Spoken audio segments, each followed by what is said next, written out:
Hello, everyone. Welcome back to the Melanin Margin, the weekly chat show where conversations about race are never off the table. We're your hosts, Quaviondre Williams.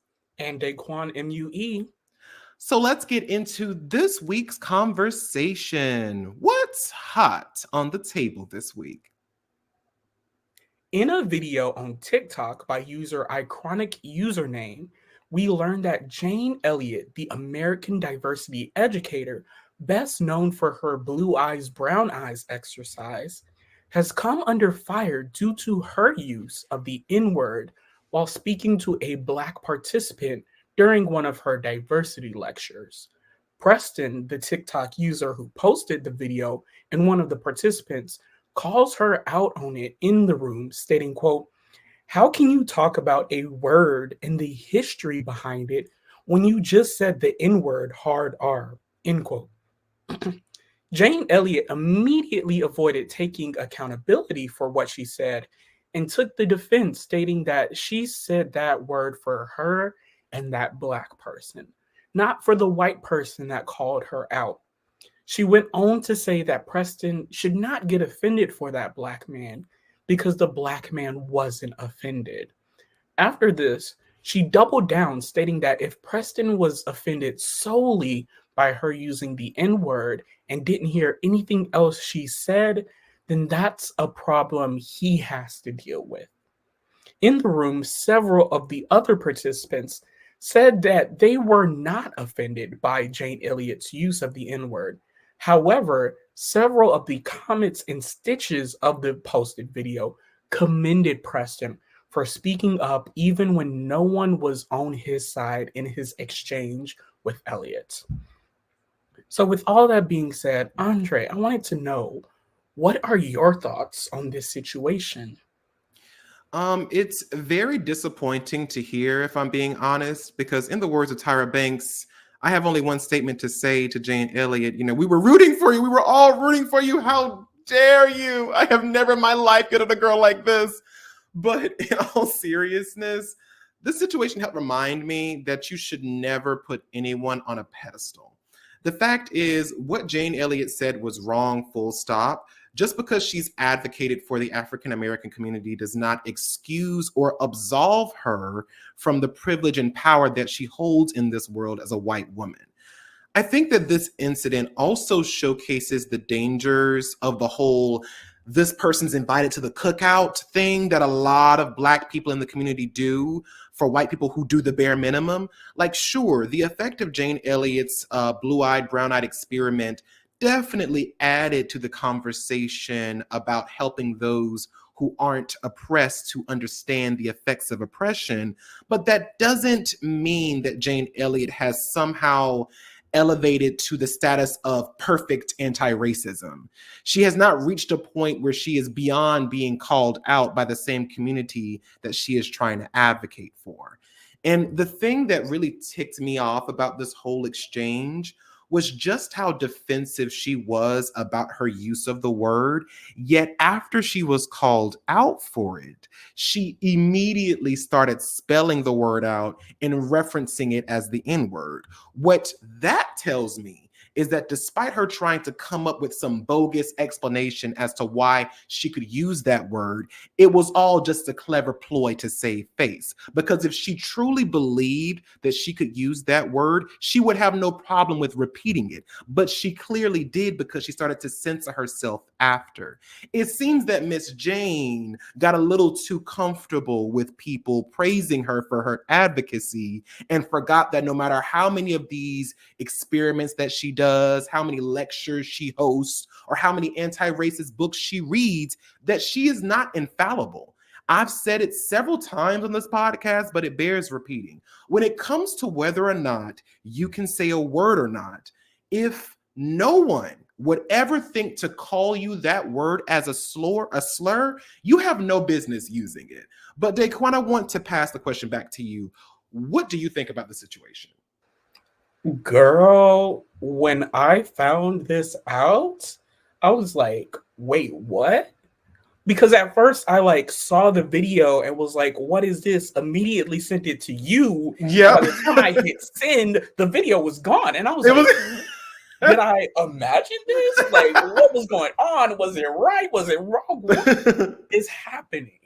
But as more came out and the situation kind of got more exposure, I was like, okay, this is something that does not surprise me.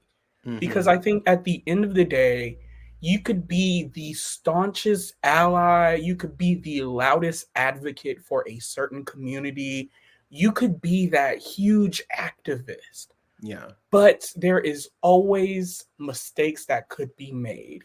Even the best of the best, the most quote unquote woke people that we think of still make mistakes and still need to be held accountable for the mistakes that they've made. And so, listening to this situation really reminded me a lot of the conversations that came up during 2020 when a lot of people were entering their kind of anti-racism era and people were creating all of these book clubs of reading all this anti-racist material and like trying to get educated and learn. And what happened a lot of the times is that a lot of people were most comfortable reading anti-racist education made by white people. And a Mm. lot of people are saying, hey, you should be really listening to especially BIPOC voices on this matter. These are the people who are experiencing racism. They have that lived experience as well as the kind of knowledge and scholarship and whatever else they did. And so it's important to amplify these voices.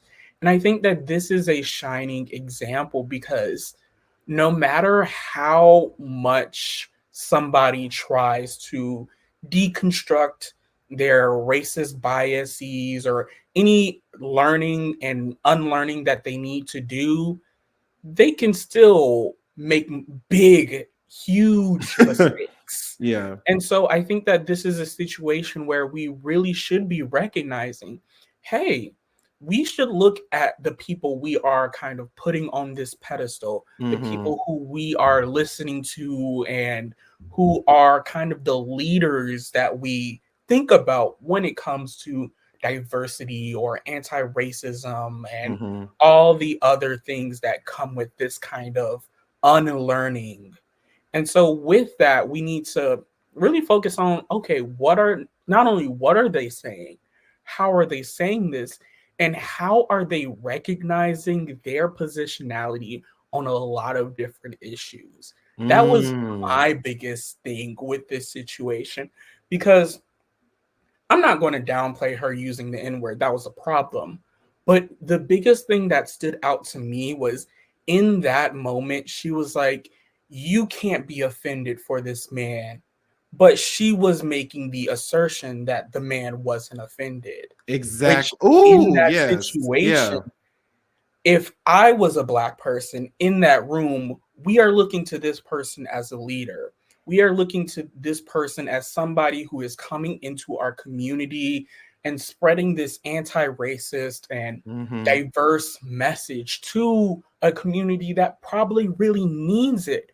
So, if I, as a black person, say anything to discredit this person that we brought in, that Mm. could not only shatter everything that was happening during that session and everything people were learning, but that could put a target on my back.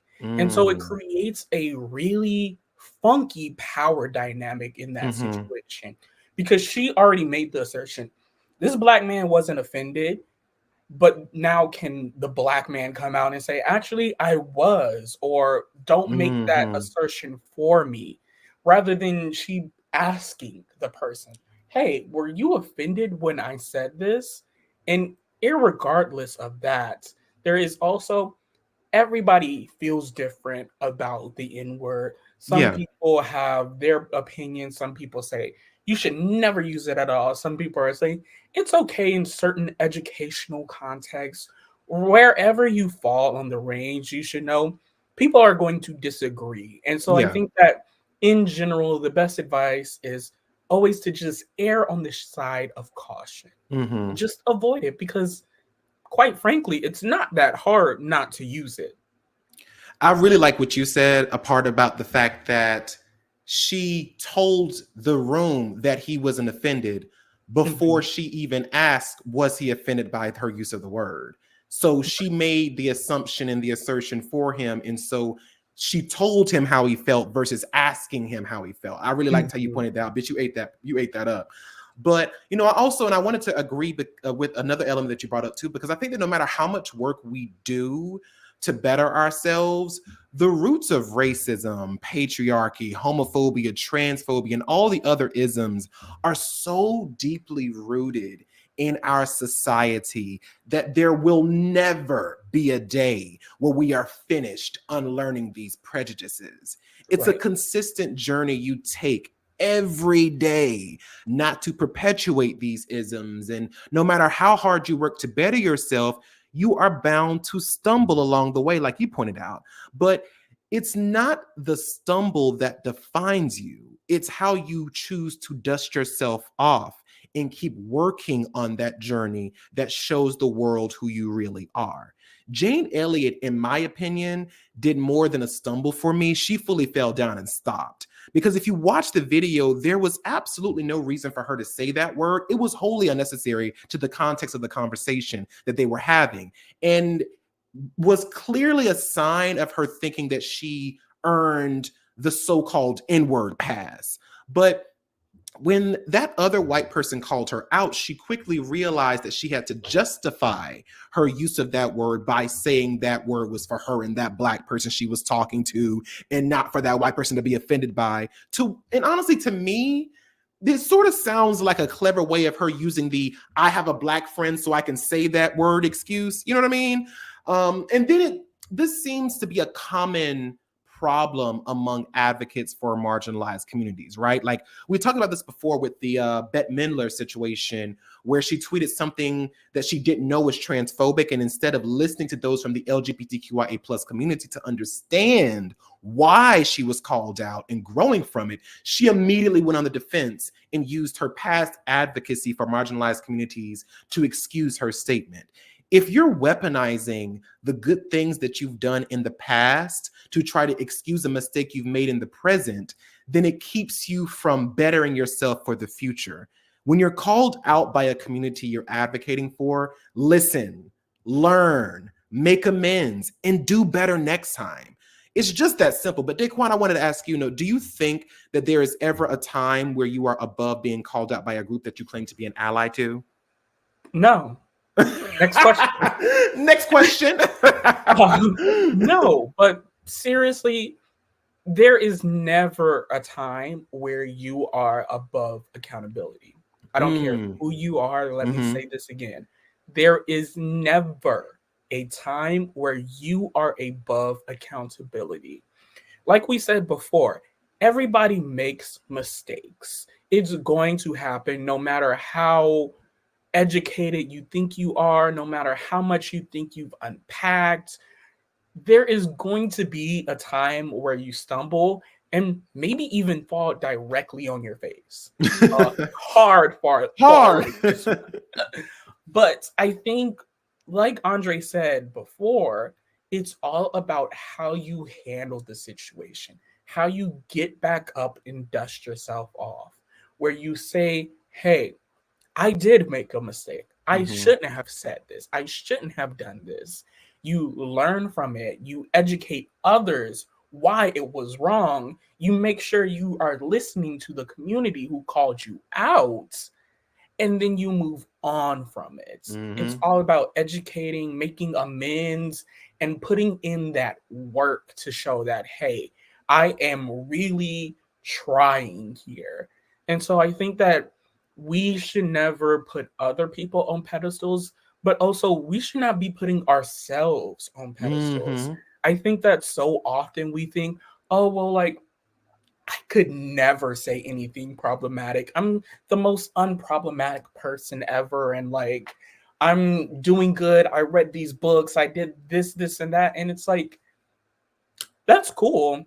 What are you still doing? Because the work Mm. is always here to be done.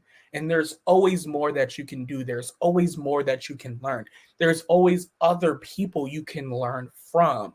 And so I really encourage people to continue that cycle of educating themselves, to continue that cycle of putting in the work of unpacking all of these different biases and anti-blackness, anti-racism. Learn whatever you need to learn and put it in action going forward.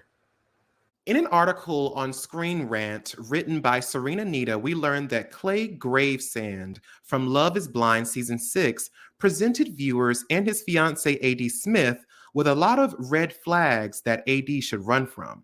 This season, 5 Love is Blind couples left the pods engaged and moved on to the vacation part of the experiment, where they endeavored to get to know each other face to face. AD chose Clay, who has proven to be a walking red flag. AD became very turned off to Clay in the Love is Blind Season 6 pods after he made a huge point of letting her know how important his woman's appearance was to him. He conveyed that he liked slim and slender women and that he held a lot of weight in how attractive his partner was. When Clay and AD were talking about the future and the potential of children, Clay doubled down by stating that his expectations for the mother of his child were for her to stay in the gym and bounce back from giving birth. AD also expressed disdain over feeling like Clay was not making an effort to make time for her after a nice romantic gesture she made went unnoticed since Clay never came home. Lastly, Clay opened up about how his dad was a poor role model who objectified women and cheated on his partners. Between his consistent implications that he was very likely to cheat on his future partner due to his bad role model, his hyper focus on appearance, and his inability to make time for AD, Clay presents as a Love is Blind cast member with major issues that AD should not run towards. Yet, she still said yes to him at the altar, only for him to tell her he wasn't ready, leaving AD heartbroken. Now, Daquon, I wanted to ask you, why do you think that so many people ignore blatant red flags? I think that this is a situation where it can be multifaceted. I think that for some people, they literally think that they are special, that they are the one of one, the only one. um, and the reality is, you may not be that special. Mhm. I mean, still have that self confidence, love the energy, be delusional. However, also be realistic. I think Mm. that sometimes people get into these relationships or situationships thinking, oh, well, they have all of these rules, all of these boundaries, all of these whatever red flags, but they don't apply to me because I'm that special someone. I'm different. I'm not like other girls. I am somebody who is going to be that only person for them. And when they get to Mhm. know me and when we're in this relationship together, they're going to throw all that to the wayside. I think that there is also situations where they ignore red flags because they are also a red flag. They are the Mm. type of person to go into a relationship thinking, "Oh, I can change him. I Mhm. can make them different." Which in reality, if you are going into a relationship thinking you can change somebody or fix somebody, that is highly problematic and is Very. also a red flag. So that's another aspect to it. I think that a final aspect of this is that, let's be real, a lot of people are lonely. Mhm. It's becoming harder and harder to make genuine connections with a lot of people, with there being so many different barriers to meeting people, or so many people meeting online rather than in person, and it being hard to create that connection. A lot of people honestly just feel lonely. They feel like they aren't meeting people, that it's so hard to find anyone at all to even go on a first date. let alone be going on multiple dates and finally finding somebody to be in an official relationship with. They're like, well, I finally have someone. Let me hold on to this person. And I think that this is an issue that is compounded when you have different types of marginalizations, when Hmm. you're not someone that meets the beauty standard, when you're not somebody that has Eurocentric features, when you're in a plus size body, when you're trans, any type of marginalization you have can only compound the kind of loneliness that you can feel, because you feel like, well, there's already so many people who have already said no and will say no. And so if this person says yes and it comes with some stipulations, I might as well just take it because I don't know when I'm going to get somebody else. And I think that it's honestly a sad reality for a lot of people. But also, I think that, sometimes you got to learn.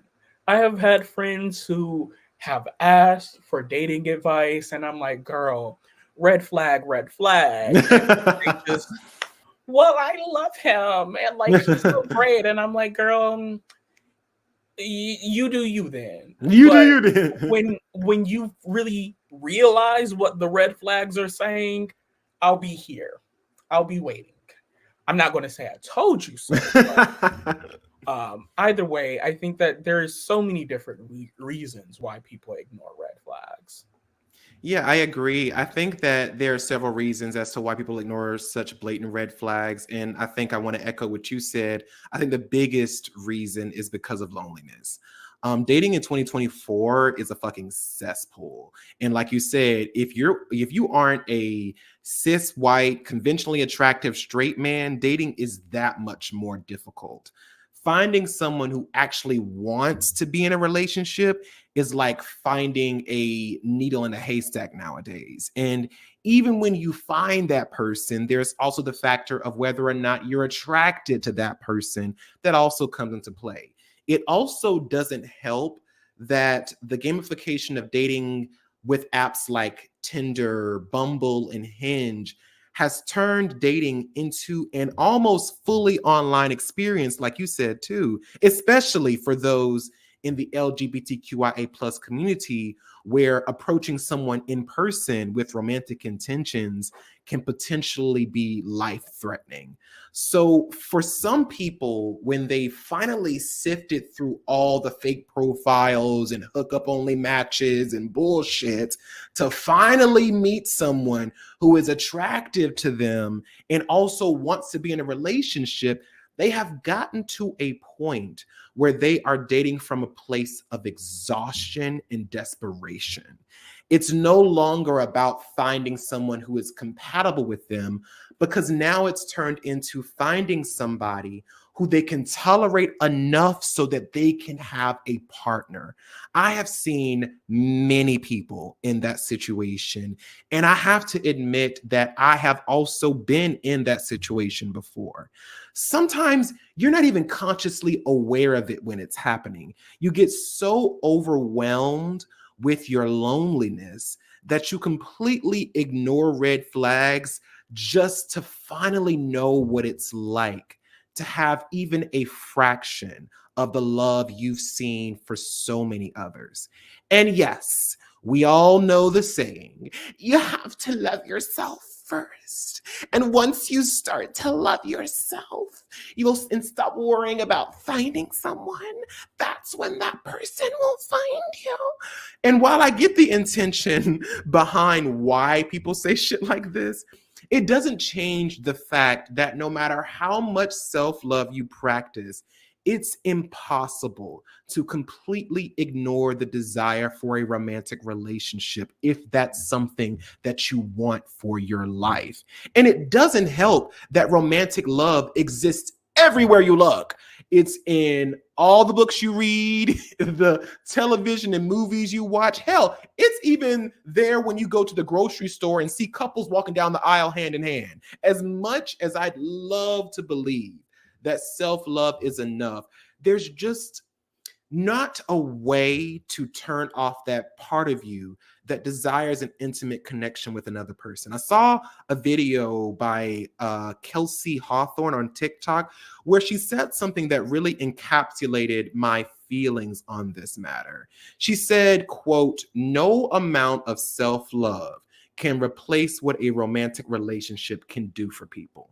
And sometimes that desire for romantic love can go to a dark place, making you willing to be with anyone as long as they agree to being in a relationship with you. But one thing I had to learn is that ignoring red flags doesn't make them any less red and doesn't make the hurt any less painful. As someone, as lonely as it may be sometimes, you have to put yourself first and know that you deserve someone who is going to treat you how you deserve to be treated. Because no matter how many red flags you try to ignore, whatever type of relationship you create with that person won't be love. It'll be a really beautiful lie that will end with you heartbroken and devastated down the line. But Daquon, I wanted to ask you, for those of us who may not have had a lot of experience in the dating world, myself, how do you think that you are supposed to spot the difference between a red flag and a small flaw? Mm, that's a really interesting question. And I think it comes down to where it's situated in. And by Mhm. that, I mean a lot of times red flags come off as kind of expectations of others. It's things Mm. that somebody believes that somebody else should be doing that they don't have to do. It's these stipulations and uh, rules that somebody comes off with just on their lonesome. Um, while a flaw is something that I see more as something that is about within somebody's character, but not necessarily their full character and being. I think that with a flaw, there is a level of this isn't something that is needs to be inherent within me. I can change this. This isn't some expectation that I have of others. This isn't something that, really comes down to maybe somebody just needs somebody to say, "Hey, like, do you need help with that? Like, do you want to be better?" Um, and I think that sometimes it is really difficult to see whether something is a small flaw or a red flag. But I think that there is also the element of just the subjectivity of it. I think Mhm. that Yeah. red flags are honestly subjective. There Yeah. are some that should be objective. I mean, if somebody is extremely fat phobic and expect their partner to be super thin all the time, even while pregnant, like, girl, that's a problem, regardless of who it is. Because let's be real, we don't know how our bodies are going to change, how we're going to react to certain things in the future. Mhm. So to have such a strict mentality is kind of problematic. Yeah. But there are things that I see as a red flag that somebody may not see. There are things that I see as just, oh, this is a small little flaw that somebody has that somebody may be like, girl, you may be able to tolerate that, but I can't.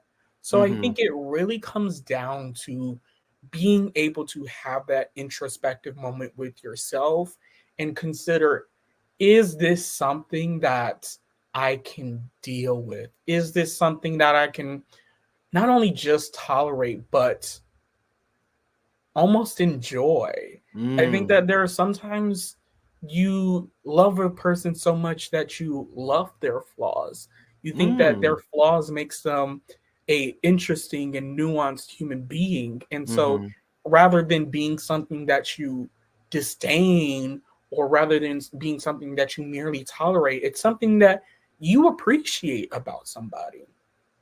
Yeah, I agree. I think that that is a hard thing to try to differentiate to know because red flags and flaws can sometimes look very, very similar. And Mhm. in an article written by Jordan Sadler and Alicia Johnson titled, "Is This a Deal Breaker?"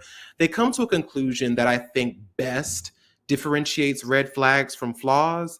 They say, quote, "It is important to note, however, that not every flaw we recognize in our partners has to be labeled as a red flag.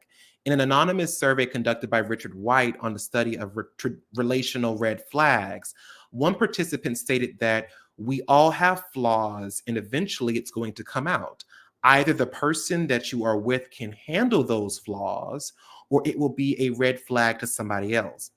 And as a flaw is merely an imperfection, a red flag is a sign of virtually unresolvable differences and conflict in the relationship to come," end quote. And I think that's a really good way of looking at it, because red flags doesn't they don't always have to be dangerous, like, an abusive person or a serial cheater or so on. A red flag can be something as simple as having opposing directions in life. For example, I don't want children. So for me, a red flag in dating someone would be a person who wants to be a parent. While there's nothing bad about wanting to have children, because that is something that I know for a fact that I never want from my life, dating someone who wants a child is a serious relationship complication that cannot be compromised on. Whereas a small flaw could be a partner who doesn't like the same TV shows I like. Like, sure, it would be cool if they loved all the same shows that I do, but it's not a deal breaker in the relationship, right? And I think that part of learning how to recognize red flags is by first understanding what it is that you seek out in a potential partner.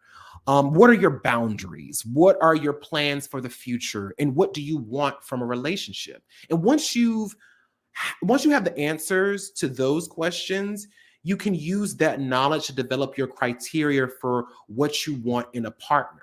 And if that person doesn't meet those major requirements that you've set, then that's a sign that they are not the person you're meant to be with. And also, I think people have to recognize that just because someone is a good person doesn't necessarily mean that they would be a good partner to you.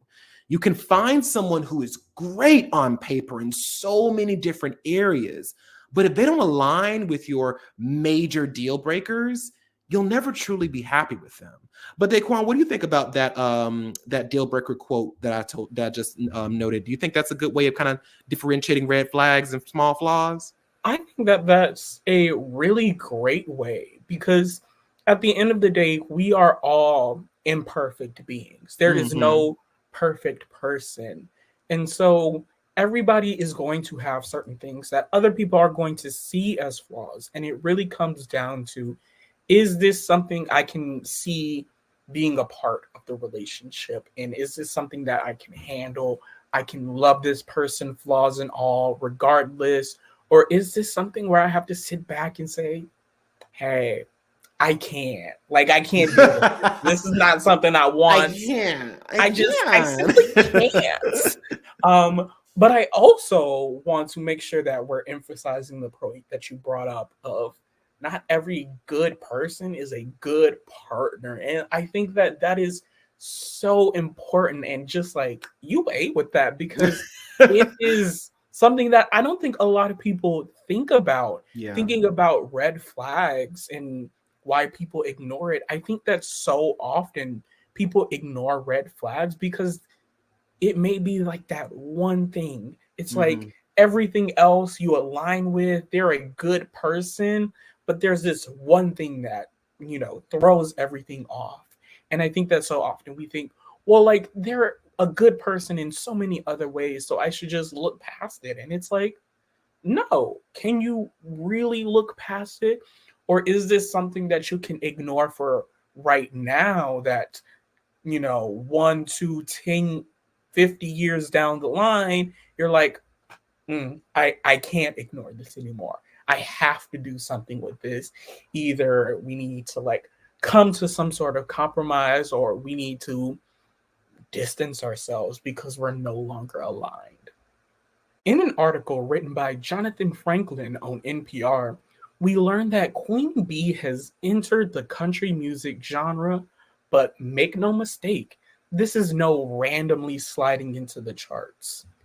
With the release of her eighth studio album, Cowboy Carter, Beyonce is reflecting on making the album.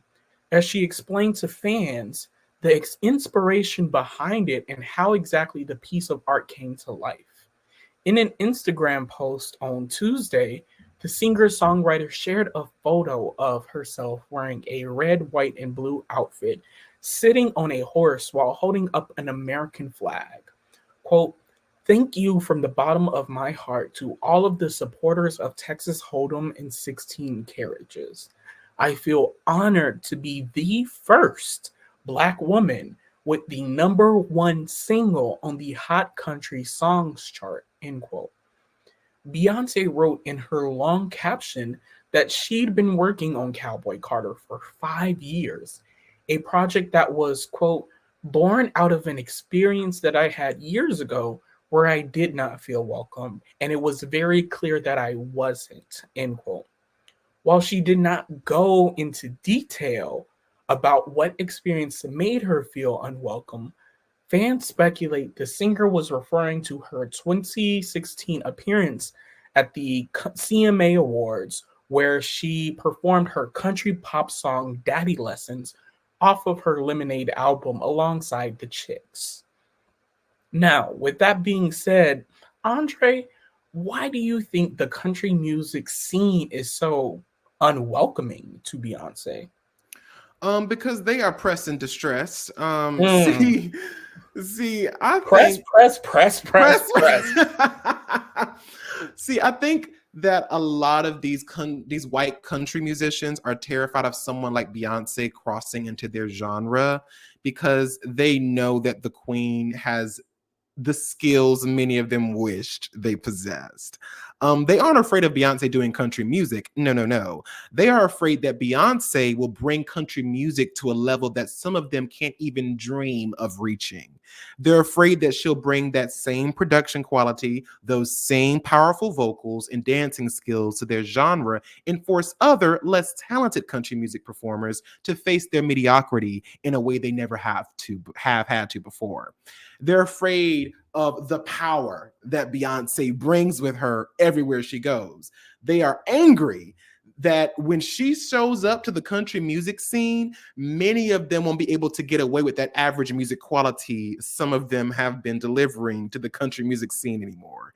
They're angry that when Beyonce arrives, she's going to blast open the country music scene to a whole new demographic of listeners and viewers who may have not had their eyes and ears as tuned in to the country music genre before. And lastly, they are upset because when Beyonce brings her level of talent to their genre, it's going to bring a whole different type of press to the Country Music Awards. And of course, the racism that exists in their radio stations, award categories, nominees, and winners. Because we all know that there are Black country music singers and performers, but somehow country music has been dominated and subsumed by white performers, so much so that country music has been branded as quote unquote white people music, when in fact, according to an article on Ensis magazine written by Raina Reed Rayford, Black influence in the country music genre starts with musical instruments and can be traced back to slavery. Country music started with the banjo brought over to the Americas by enslaved Africans, which became a central part of slave music and culture in the South. But Daquon, what do you think? I mean, why is the country music scene so unwelcoming to Beyonce? They just can't handle the queen. They just can't handle her. They can't rise to the occasion like her. They're scared. They're shaking in their cowboy boots. But seriously, I think that it comes with this idea that so many people have of there's only a certain way to do country music, and there's only a certain look to country. It Mm. has this, like you said, there's this very narrow view that a lot of people have, even people who are not country fans have of what country music is. And that's not the case. Like you said, Black people have been influential to country music as soon as country music even began as a genre. And I also think that there's this idea of people just wanting to be like these musical purists, that there is this Mm. pure version of country music that is sacred and honored and should not be tainted with any type of other influences or fusions. And the reality is, that's not how music works. Every person in music, every musician, whether they are a singer, whether they play an instrument, they have influences. And they have influences that may not exactly fit within a genre. It's honestly what makes you a better musician. Because if you take music classes, you're not just taking one kind of music. You may be classically trained, but they may encourage you to take a jazz class. They may encourage you to take a world music class so that you can really see everything that comes out when it comes to music. Because I think that when you have wide inspirations, it makes you a better musician. It makes you a better person, regardless whether you're a writer or an artist or whatever you're doing. When you have a lot of inspirations and a lot of knowledge of different things, it just makes you a better person at whatever you're doing. And so I think that one of the problems that people have, especially the kind of country music purists, is that they don't want to face the reality of why country music looks like how it looks like right now. They don't Mm. want to deal with that history. They don't want to examine it or unpack it anymore. They want their music to be their music and not have to think about it. And the reality is, no music is just music. If music is just music, then it's just noise. Yeah, I agree. And I think that, people like Beyonce and Lil Nas X have run into so many issues when they try to cross into the a country music genre. And Mhm. because I think the reason why is because they're black, simple as that. Right. Um like I Black think and gay for and Little black Nas X. yeah. And I think that, a lot of these country music stars and musicians think that black people, or most people in society even think that black people can only do rap and R&B, pop and gospel music, and that's about it. Anything else and we're seen as a problem. When we do rock music, it's seen as a problem. Heavy metal, a problem. Country, a problem. Any genre we enter that isn't heavily populated with black artists is seen as a problem, and it's honestly so fucking exhausted because we all know that the same is not true the other way around. White people can literally do any form of music they want and they run into very little pushback. Hell, they're even celebrated for it more than the people that have already been in that genre since the inception of it. I mean, take Ariana Grande and Miley Cyrus, for example. They do a few songs that are rap inspired, and oh shit, they are seen as edgy and people are furious when they are rightfully called out for appropriating a new culture for convenience and a check. So I'm so tired of us having to defend ourselves when we want to branch out into something different, because that's not what the world expects of us. I mean, we are multifaceted and multi-talented people. Beyonce is literally from Houston, Texas, and people are legitimately confused as to why a Texan would want to make country music. Like, get the fuck out of here.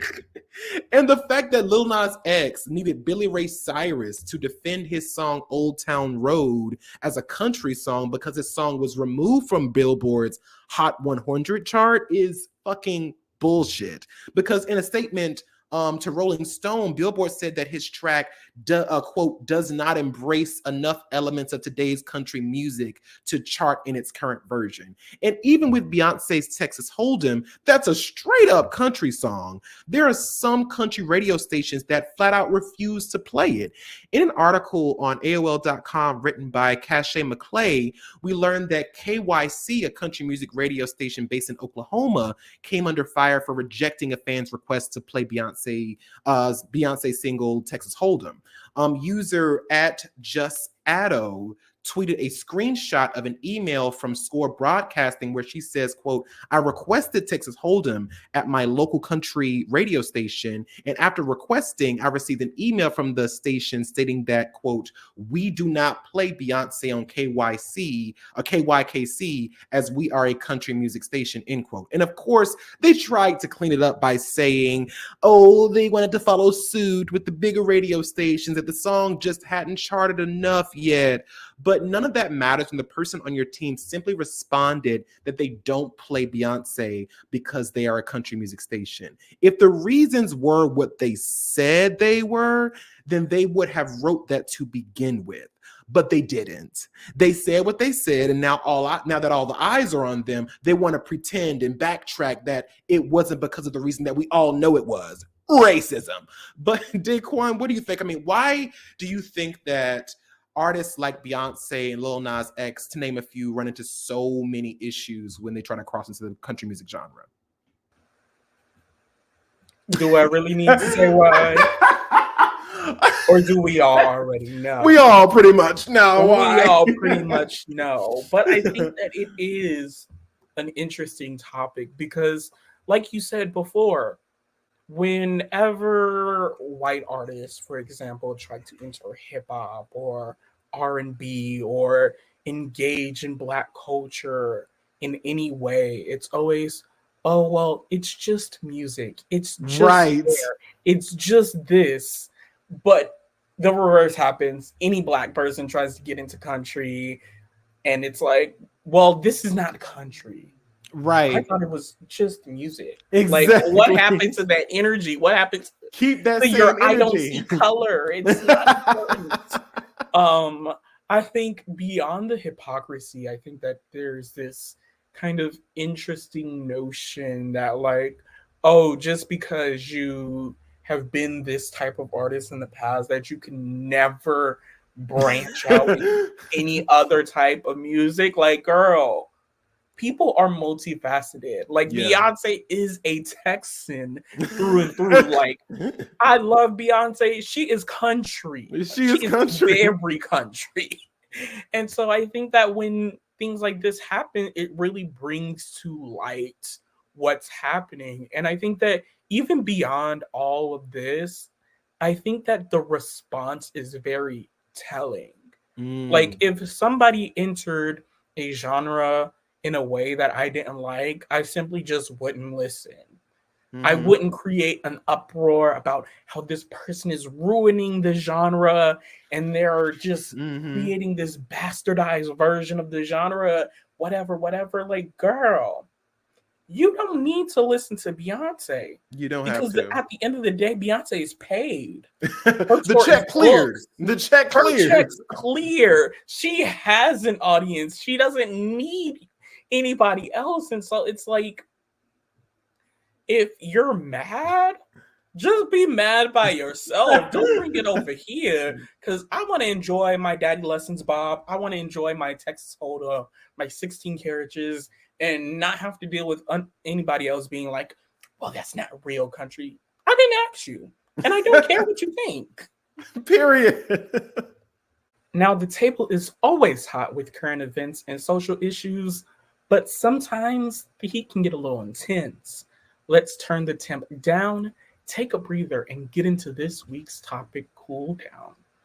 Andre, I wanted to ask you, if you were to pick up a brand new hobby, something you've never done before, what would it be and why? Oh, computer programming the house down, because I feel like it is such a useful skill to have in our ever evolving tech driven society, especially with AI making its leaps and bounds to the future. I feel like being able to program computer software to like protect from AI would be a really nice side hobby to have. Like being able to develop a software that can poison AI, like with the digital art world has Mhm. developed to protect themselves. I wish I could develop the same thing to protect people's digital footprints so that their writing, their voice, and their image would be protected. And if AI tried to use it, it would be warped and totally unrecognizable. I mean, people should have a choice whether or not content they create can be used for generative AI. And if companies aren't going to give us that choice, then I feel like I wish that I could create a way for people to protect themselves. But aside Mhm. from that, computer programming is just one of those skills that comes with the level of job security for a long, long time. Like computers and tech aren't going anywhere. And until AI can program itself, there will always be a need for programmers and troubleshooters and such like that. So if I were to pick any new hobby, it would be that. But Daquon, what about you? I would have to say, first of all, enjoy your answer. As somebody that did like computer stuff in high school, did some website design, learned a little bit of coding. Just a It touch. can be fun. It's fun when you're not dealing with other people. I'll say that. Um, but if I had to choose something that I've never done before, I would say sewing. I think Really? that sewing is something that I've been interested in for a while. I've never really tried it or got into it. I don't have a sewing kit or sewing machine or anything like that. But I would love to learn how to sew. I think that sewing is not only just something that's very useful, you get a hole in your pants or your shirt or your clothes and you can just like quickly sew it back up, but also like as a creative person in beauty, like I would love to be able to like sew something down and turn a look. I mean, having an idea for a makeup look and then being able to like sew a garment to go with it, girl, I would be eating the girls up because like I want to do that. That's Yeah. something that sounds so fun to me. So like, girl, I want to be able to turn a look. I mean, I already do a lot of I times with just a already button. slay by myself, but it'll be nice to add Right. some another layer of slayage to it. Period. Now, so many children grow up never knowing the full scope of what their culture has contributed to society and history. So it's time for a change. Let's take a pause, rewind, and remind the world just how we did that. In an article written on Country Music Hall of Fame website, we learned that one of the early stars in country music was DeFord Bailey. A Black musician who was born in 1899, DeFord grew up in rural Tennessee as part of a music making family. He had many musical skills, such as singing and writing songs, playing the guitar and the banjo, and keeping a beat with the bones, a percussion instrument made up of two pieces of wood. But DeFord was best known for being an expert harmonica player. He earned the nickname the Harmonica Wizard, and he was one of the most famous harmonica players in the United States during the 1930s. DeFord began his career in the 1920s on the radio, and he quickly became a fan favorite. His playing impressed other musicians and wowed audiences. He was especially good at keeping rhythms going on the harmonica while mixing in melodies, and he could imitate real world sounds from machines to animals. DeFord not only developed his own versions of popular tunes of his day, including country, blues, and pop, but he also composed and improvised brilliantly. DeFord Bailey died in 1982 and was elected to the Country Music Hall of Fame in 2005.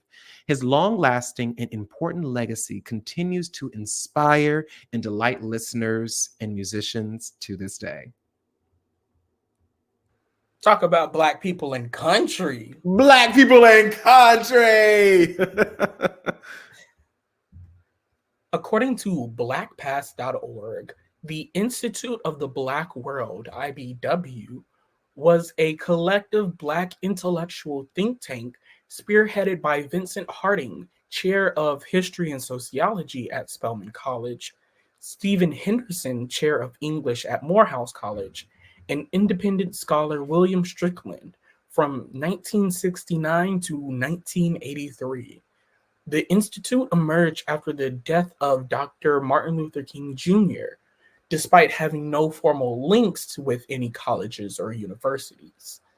Its members included leading Black political and scientific analysts and advocates, including scholars C.L.R. James of Federal City College, later the University of the District of Columbia, Walter Rodney, author of How Europe Underdeveloped Africa, John Henrik Clarke, a pioneer in the creation of Pan-African and Africana studies, cultural critic and folklorist Julius Lester, anthropologist and choreographer Catherine Dunham, Leron Bennett Jr., senior editor of Ebony magazine and author of Before the Mayflower, just to name a few.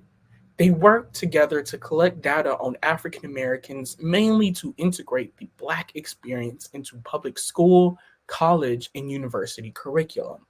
As one supporter of IBW described the think tank, quotes, they place their minds directly in the service of the Black community to work as change agents for solving its most pressing problems, end quotes.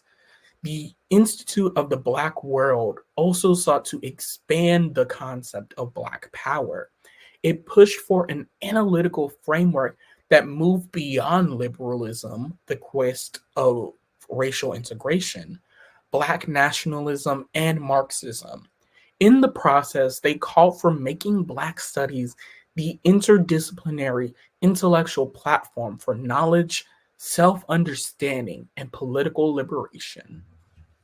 Period. Baby, we stay slaying. We Right. stay We love some slaying. Black studies. Right. Okay. Come on through. Now, as always, thank you all so much for watching and keep the conversation going down in the comment box below. Don't forget to give this video a thumbs up. And if you are listening to us on our podcast, please rate and review on whatever platform you're using. You can also follow our podcast on Instagram and TikTok at the Melanin Margin for updates of new content. And if you'd like to follow each of us, our handles are at Daquon MUE. And at Andre Talks a Lot.